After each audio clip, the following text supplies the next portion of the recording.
Hey everyone, welcome back to another video. Today we're going to be covering the Grand Inquisitor to get you up to speed by the time we get to Kenobi. So what do you guys know about the Grand Inquisitor? And if you're like most, then you know that Emperor Palpatine used the white-skinned Pau'an to hunt and exterminate surviving Jedi who managed to flee during the execution of Order 66. But do you guys know anything more than that?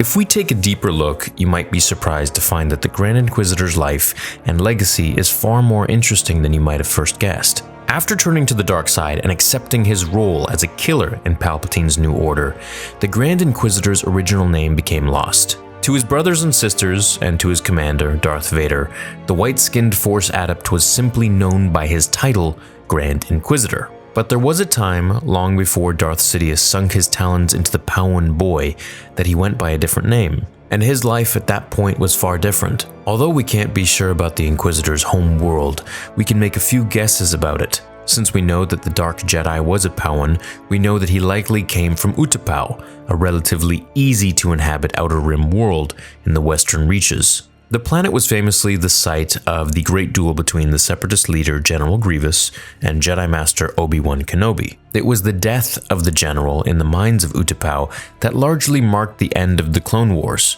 But it's unlikely that the Grand Inquisitor was ever affected by the occupation and battles on his home world, or at least what we presume might have been his home world. And his species, the Pau'ans, were actually among the most long-lived in the galaxy. Like the Hutts, who could live several centuries, the average Pau'an lifespan was 700 years old. Now, although the Grand Inquisitor behaved like an immature Padawan in many respects, he could have actually been several hundred years old by the time Darth Vader became his commander. At some point before the start of the Clone Wars, the Grand Inquisitor was discovered by the Jedi and brought back to the temple on Coruscant for training. Bursting with natural curiosity, the Pau'an apprentice was desperate to increase his knowledge and discover more interesting Force techniques.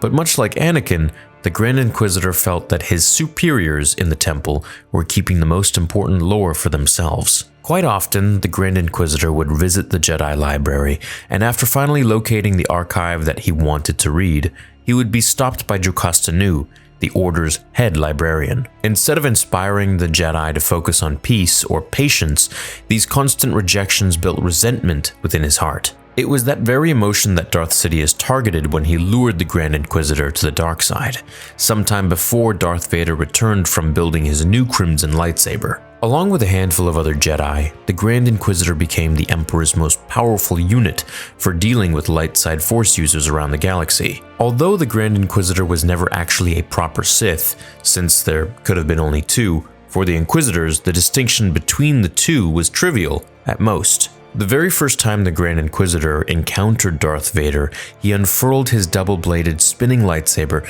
and tried to hack down the Sith Lord in the middle of the Jedi library. You may remember the scene from one of the Vader comics I covered many years ago. And at one point in the duel, it kind of seemed like the Inquisitor was winning, but of course after a deft disarming stroke, which Count Dooku might have called Sundem, Vader defeated the Inquisitor. In the aftermath of that duel, Vader wondered what would have happened if the Inquisitor would have won instead of him. And the truth was far more practical than the Sith Lord hoped for.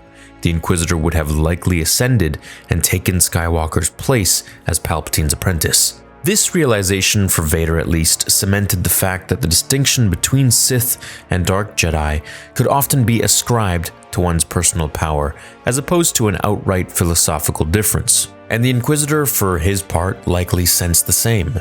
After becoming acquainted with Darth Vader, Emperor Palpatine formally positioned the Order of Inquisitors under Vader's command. By this point, only a few months into the rule of the Galactic Empire, Vader had defeated almost every runaway Jedi in the galaxy, and he was desperate to find more, to cleanse with a slice of his Crimson Blade. In one of their first missions together, the Grand Inquisitor accompanied Vader on a hunt in the Jedi library, where they tracked down the Pau'an's old nemesis from his years as a Padawan, head librarian Jocasta Nu. After a quick one-sided duel, the Inquisitor nearly killed Nu between the stacks of archived books, but Vader saved her. Only a short while later, aboard a Republic-era shuttle that had yet to be switched out, also known as an LAAT shuttle that we saw in the Clone Wars, Vader killed Nu when she revealed his identity as Anakin Skywalker to his squad of troopers on board. From that day, the Grand Inquisitor helped in overseeing missions around the galaxy.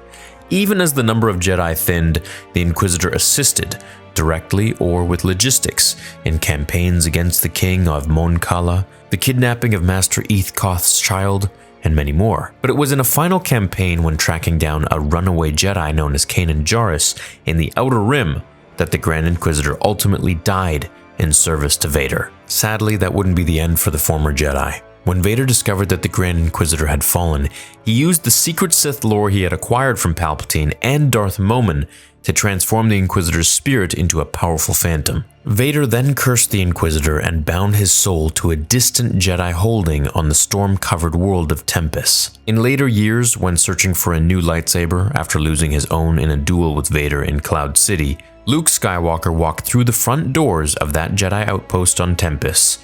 There, he discovered the Grand Inquisitor and nearly fell to him in battle. But once again, the Inquisitor failed, and even though begged Vader to release his soul, the Sith Lord refused, condemning the Inquisitor to continue haunting the outpost for years to come. If you guys want to check out the video where Luke fights the Grand Inquisitor, I will link it down below, or I'll even put a little bit at the end of this one. Thanks so much for watching this video about the Grand Inquisitor. I hope it got you a little bit up to speed, and I hope you have a great day or night, wherever you are watching this in the galaxy. Until then, remember, the Force will be with you, always.